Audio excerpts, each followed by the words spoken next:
ગાંધીનગર ખાતે પોલીસ કર્મચારીઓની રજાઓ રદ કરવામાં આવી છે। ઓપરેશન સિંદૂર વચ્ચે સૌથી મોટા સમાચાર, પોલીસ કર્મચારીઓની રજા રદ કરવામાં આવી છે।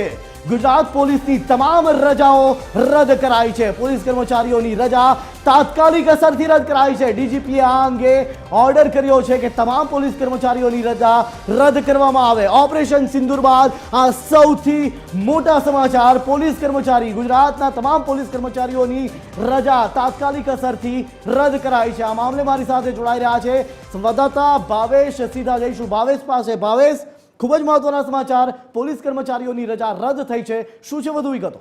ભાવેશ, જય વાત કરવામાં આવે તો જે રીતે ભારત પાકિસ્તાનના અત્યારે આતંકભર્યો માહોલ જે જોવા મળી રહ્યો છે, પાકિસ્તાનમાં જે રીતે ભારતે એર સ્ટ્રાઇક કરી અને જે બાદમાં ગુજરાતમાં અલગ અલગ જે દરિયાઈ સીમાઓ છે જે પાકિસ્તાન સાથે જોડાયેલી હોય તે અને જમીની સીમા ઉપર સુરક્ષા વ્યવસ્થા વધારી દેવામાં આવી છે। બીજી તરફ વાત કરીએ તો ગુજરાતના તમામ જે પોલીસ અધિકારીઓ છે, કર્મચારીઓ છે, તે તમામની રજાઓ તાત્કાલિક ધોરણે રદ કરવામાં આવી છે।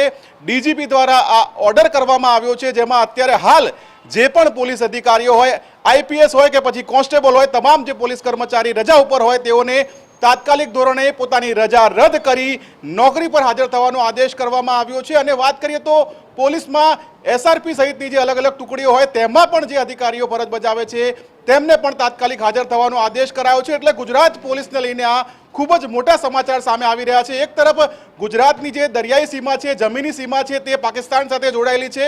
કચ્છ ભુજની જે જગ્યાઓ છે ત્યાં પણ અત્યારે જે રીતે માહોલ જોવા મળી રહ્યો છે અને વાત કરવામાં આવે તો જે રીતે એલર્ટ મોડ ઉપર સમગ્ર ગુજરાત અને દેશના અલગ અલગ શહેરો જોવા મળી રહ્યા હોય ત્યારે ગુજરાત પોલીસની રજાઓ રદ થતા અત્યારે ગુજરાત પોલીસમાં એક ચર્ચાનો વિષય બન્યો છે। અને સાથોસાથ વાત કરીએ તો જે રીતે અત્યારે ભારતીય અને પાકિસ્તાની બંને દેશો વચ્ચેની જે માહોલ જોવા મળી રહ્યો છે તેને લઈને આ મોટા સમાચાર છે। જય જી, આભાર ભાવેશ સમગ્ર માહિતી આપવા બદલ।